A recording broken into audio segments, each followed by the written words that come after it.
I was shocked when I read this. I was insulted. And if you go, I have Yahoo News when I go to my email, okay? And they've been having a lot of articles up there about DeSantis, about Trump. I mean, it's just, I'm overwhelmed. All right, but anyway, in this article here, it's Florida schools will teach how slavery brought a personal benefit to black people. This was the first one. And I'm going to just read a little bit what it says here. He says, approval of the new standards is a win for DeSantis administration. Yeah? Okay. Which has effectively sought to create a new educational agenda that shields white students from feeling any sense of guilt or wrongs perpetrated against people of color. I'm gonna say that again.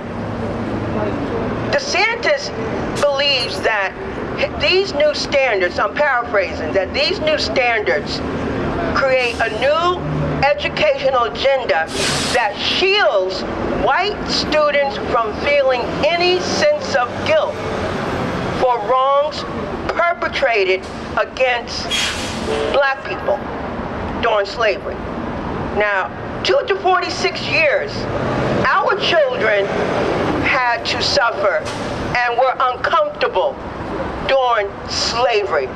It's time for our children to learn their history. That's right. We fought for black history in the schools in the 1960s and the 1970s. That's right. We got an African American Studies program at Montclair State University in the 1970s. They're going to try to take that away, maybe. That's right. I'm not going back. I'm not going back. Okay, so 246 years, and he talks about of slavery, and he talks about that they could use these skills later on in life. Well, you live for 246 years? I don't think so. They didn't use these skills later on in life. And if they did use these skills later on in life, they were killed. All right, hung. Look what they did to Tulsa, the Tulsa massacre. You could not, no, and that wasn't even during slavery time. Okay, and also too, another thing I want to say. I thought about this. They want to make an issue about this to create new educational standards. Okay, these slaves who did this work with these, they learned these skills and did this work. They were not paid. That's right. They were not paid. We deserve reparations. All right, speak it up. Since they were unpaid, we can demand reparations for our ancestors that worked and learned these skills during slavery. Thank you. Give her a big hand. Give Sharon a big hand. Sharon Lynn. Now, Dr. Calfani, the head of Africana Studies at Essex County College, give him a big hand. Now, Doc, come educate us about this skills issue. Power to the people. Y'all must be tired. Power to the people. You know, I'm honored to always be here supporting POP because I'm part of POP, and to be here amongst my elders. As a matter of fact, let me ask my eldest elder in the room if we have permission to begin, for me to begin. Thank you, sir. You know, when we come here, we have to remember that we're on the backs of those who paved the way for us to be here. That those who paved the way for us to be here, they fought and thought about us getting education. They died to get education and could be beat if they were working towards education. And now sometimes we don't value education. What kind of manipulation happened to us? What kind of trickery happened to us to make us go to school and don't value the things that we get? And we think it's free, but it's not free because our parents, our neighbors, our taxes pay for this education. And so when you think about the fact that this is something that we're still paying for, that we've got to think about it differently. We got to look at these people like DeSantis and realize that really honestly, on some levels, it's a dog whistle. What else is going on? I'm a sociologist. We got to dig underneath and see what's going on behind the tables. What things are they doing behind our backs that they make this noise out here, and they're making all kind of other rules and policies that we're not seeing. Let us keep our eyes wide open so that we don't get confused by the things that they're putting out in front of us, the things that we don't see, that they're putting the chains back on us. Right? Malcolm said they took the chains off of your legs and your wrists and put them behind your eyes, and you don't see them, so you don't know you chained. Naim Akbar wrote a book called Breaking the Chains of Psychological Slavery. We must continue to break the chains of psychological slavery. We have to realize there's a song, there's a saying that says resistance is a movie that talks about resistance is futile. And I say resistance is not futile, resistance is the key. That's right. We have to understand that resistance is the key that keeps pushing us in a way to change things. And I've spoken to my brother Payne before, and I said the thing that we've got to do at this point with Amistad is that we've got to get it in the testing. See, that's their loophole. That they don't test for Amistad related stuff means that they don't have any responsibilities for it. But if we push that now we want to make sure that the testing is part of what's going on, then every school across the state of New Jersey, every school board across the state of New Jersey is going to do what? They're going to incorporate Amistad into their curriculum because they want their students to score well on the test.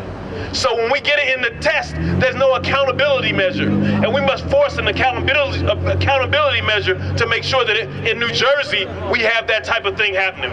And then we have to partner up with our brothers and sisters across the country, because there's this movement now, and that's why we're having this African Studies workshop we're going to have on August the 15th at Essex County College. I'm pulling all the directors of Africana Studies together so we can talk about the assault that's going on. See, we got to come together and do what the brother was talking about, us coming together and talking about it. The directors have to come together. We haven't even thought about it as directors, but nonetheless, they're pulling the curtains from us. They're putting blinders in front of us. They're taking money from us. They're making sure that the staffing that we have is limited, and making sure the resources that we have are limited. They're taking space from us and moving you around. And sometimes, if an individual still gets their money, they're satisfied with their money, and they forget that there was a struggle to get them there in the first place. If you're a director of the Africana Studies programs, it's not about you as the director and whether or not you are comfortable. Are your people comfortable? Are your people uplifted? You're supposed to be there as a steward of the space, not the space in and of itself. You are not the space, you're the steward of the space. And some of us forget that. And that's why we have this ability for them to pull the curtain from us, because we're trying to remain comfortable. And I understand that we need jobs and we need to have money and so on and so forth, but we got to be uncomfortable, because resistance is not futile, it's the key. Resistance is not futile, it's the key. If we want to bring about change, we've got to have new forms of resistance. We can't just do all the old things we used to do. We got to learn from what we used to do and come up with new modalities to challenge the systems where they exist. So with this meeting, we're going to do Brother Bashir, we're going to work with him and some other folks to bring it to another level, so that after we have the directors meeting, then we can have the meeting with the community, right? So we got to get the directors on board, and then after we get them on board, we can then talk about how do we strategize to change things. We got to play chess, people. We got to stop playing backgammon. We got to stop playing cards. We got to play chess in this thing. We got to figure out on every single level, what's the onslaught that's going to come on? What's the next thing? We need to not only be talking about DeSantis right now, what's the next thing that they're already working on? You see, and maybe somebody might not like it, but I'm going to say it anyway. On COVID, if you watch the news, they already got meetings planning for the next pandemic. When are we going to plan for the next onslaught on racism? We are busy playing catch up instead of planning for something that we already know that's going to come. We know that they're strategizing. We know that in the organizational meetings they got infiltrators. We know that some of them might be here with us now. You know, Malcolm used to say that because it was true. And so when we know that, then we have to strategize for the places and spaces that those who are coming in to undo the things that we're doing are strategizing to undo. And we just waiting for them. We don't have no time to wait. Let's get together, organize, because resistance is not futile, it's the key. Give him a big hand. Give him a big hand. Dr. Calfani. Next, I'm going to call my brother Akili Buchanan. Come on up. I want you to say a word, man. Give him a big hand. He don't like to speak, but I'm calling him up because this man here, listen. This man here was with me at the beginning when we were students. He was at Southside and I was at Arts High School, and together with other people we formed a citywide student organization, the Newark Student Federation. But this man here, you looking at history. You had history with Bill Payne, but you got history with this one. Akili Buchanan is the person, listen, singularly responsible for changing the name of Southside High School to Malcolm X Shabazz High School. This is the man right here. Right here. He's the one. When I tell you singularly, I didn't do it by myself. well, he being modest, he was the one that went and got the petition signed and got the name changed. Give him a big hand. Thank you, brother. Power to the people. All power to the people. I don't want to say too much, and I appreciate everybody who's spoken already. I just really want to impress upon everyone, we're at war. We're at war, ladies and gentlemen. The war is militarily operated. The war is psychologically operated. When you take someone's history, it's like taking, as the quote goes, it's like a tree without roots. That's right. Our enemies, ladies and gentlemen, are working in shifts, 24 hours a day, 365 days a year in shifts, 8-hour shifts. Some of them are working overtime. They are serious. Our enemies are serious. We sleeping. I'm gonna tell the truth. We sleeping on it. Where is our united front against fascism? Where is our national organization against white supremacy? Where is our national organization? Where are our conventions? Where are our salons? Where every Sunday after church, we got people talking about the issues. Where is the national discussion on our part? And with all due respect to Brother Calfani, I know exactly what he was talking about, but I want us to get beyond resistance, because resistance implies that we're responding. I think we should be acting. We should be the actors. You understand what I'm saying, brother? Exactly. Exactly. We should be proactive. We should be doing. All right.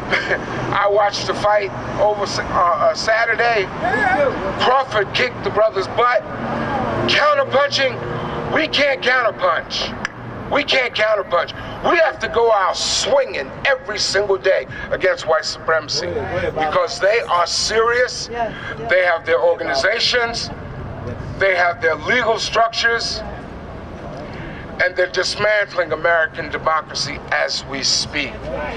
We, the very people who've created democracy in America, are the enslaved ancestors of the burgeoning hypocrisy that is America. By the way, you look at the word America, it's an anagram. I am race. Wow. Check it out. Wow. America at its very core is about race, racial oppression, extermination. Yeah. Our history is the only thing we can give to our children to shield them, to cover them from the onslaught every single moment, not every single day, every single moment of white supremacist oppression.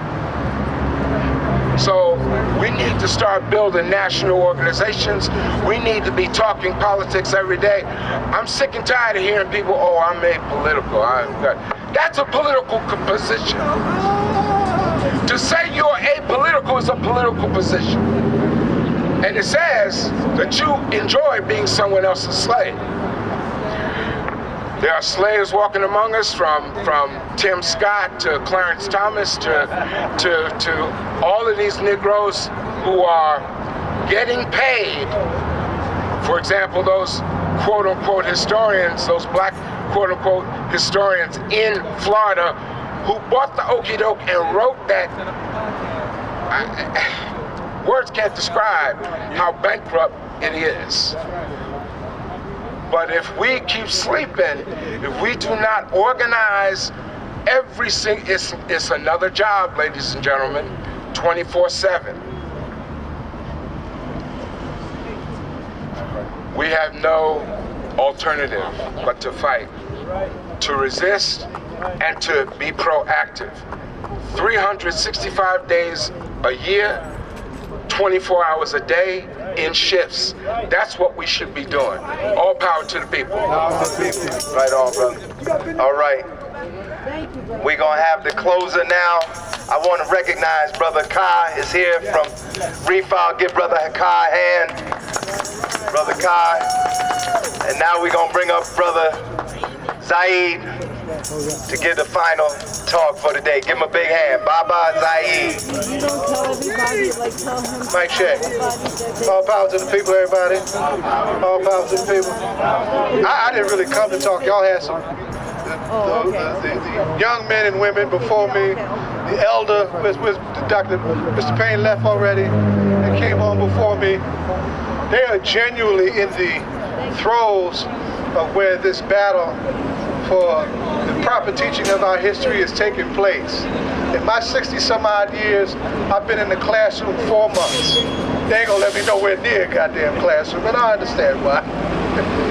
But I'm very proud of some of the young men and women that I've taught that are now teachers, like Bashir Akindele, like T.J. Whitaker, right? I'm very proud of them, right? And what's one of the things that I taught y'all that y'all better not forget, right? What's one of the main things I taught y'all? They quiet now, see that? Now put their asses on the spot. So you ain't lucky they ain't in the classroom with me now. Oh, man. The heart of our struggle is our need to understand that you can't understand our oppression without understanding the question of genocide. See, and one of the 5 points of genocide is mental harm, right? And the indoctrination of one people in the name of being superiority, and the indoctrination of everybody else as being inferior is at the heart of what we call mental harm. And it is the basis. It is the basis, the educational, foundational basis for police brutality, right? For dilapidated housing, right? For abusing immigrants of color, and all that state violence that are the earmarks of our oppression stems from the demonizing of our people, harming our psychology, our identity by being devalued as less than whatever they say crackers are, right? And that's just what it is. So, we need to understand it. But more important than that, building on what Achilles said and what Akil said and what TJ said, let us understand this particular moment and our united responsibility of this particular moment. We are looking at an uncompromising effort to overthrow the second Reconstruction. The so-called civil rights movement, as you and I know it, was the second Reconstruction. There was a first Reconstruction. There was a period, not long, but a strong, brief period in the aftermath of the end of slavery that was ended by our ancestors going into Union forces and kicking crackers behind because they were willing to fight this cracker to the death for the end of slavery, the way white folks in the North were not willing to do. Oh yeah, your ancestors not only saved and ended slavery, but they are the ones, Abe, Lincoln, they are the ones that actually saved the Union by winning that so-called Civil War. Wasn't nothing civil about it. The most destructive war in the 19th century. But there was a short period after that war where our ancestors went buck wild with institutional building coming out of the throes of slavery, right? Building community out of the throes of slavery. And the first thing that they built for everybody was the creation of something that you now call the public schools. If you were, you might not know this, but if you were on the plantation, Nello, and somebody caught your black ass trying to read, oh my goodness, they put your ass in a hole. Listen to me make it plain. Have all the field slaves surround your ass, right? All the overseers with their whips and their guns. Stick a dynamite in your mouth and blow your goddamn head off. You want to learn how to read, nigga? This is what it's going to cost you. Yeah. Understanding that the cost of freedom meant so much. That was one of the ultimate priorities, was the creation of something called public education that everybody should have, and it should be free. And with the overthrow of the first Reconstruction, it was one of the first things they did was take control of public education and segregated the shit out of it. That's what they did. That's what they did, right? Somebody mentioned Du Bois, you better own or steal Black Reconstruction, and if you ain't got time to read all 900 pages, read the last chapter to bust your head wide open. Bust your head wide open. But what Du Bois was talking about in education at the turn of the last century. At the last century. But listen, now back to my original point. Let us understand that we absolutely cannot stand to lose this war over the second Reconstruction the way we lost it in the first Reconstruction. Bill Payne was 91 years old. Y'all young folks compared to him, right? But I don't know if you know what it's really like to live under the lynch law. Do you really want to allow this cracker to take us back there? Don't think that he's not capable of it. Don't think this right wing, don't do these lone wolves going around taking people out. Buffalo should have walked all our behinds up. We need not just be creating spaces to learn our history. We need to be training to defend ourselves by any means necessary. Oh yes, armed self-defense needs to be a part of your conversation if it ain't already. When I had my troops in the new Black Panther Party, last year we were in the streets talking to the bangers. All these goddamn guns you got, we ain't have them in the 60s like that. We had them in the 60s like that, the equation might have been a little different. And y'all banging each other out over bullshit. You better get ready to train up politically and militarily and defend your community. As if a Trump wins or a DeSantis wins and they believe they can win, they stealing your vote and all other kind of rights that they can come up with to steal to make sure that they win. Their wolves and their dogs and their Proud Boys and their other violent crackers are absolutely convinced that if they did something, like take out another Buffalo, or take out another church like they took out the Emmanuel 9. Y'all didn't forget that, did you? That Charleston just a few years ago? That they would be exonerated by the Trumps, the DeSantises, and any other backwards cracker that'll go along with that. And you know what? They are united. They are united. It ain't just Ron, and it ain't just Donald's dumbass. They are united.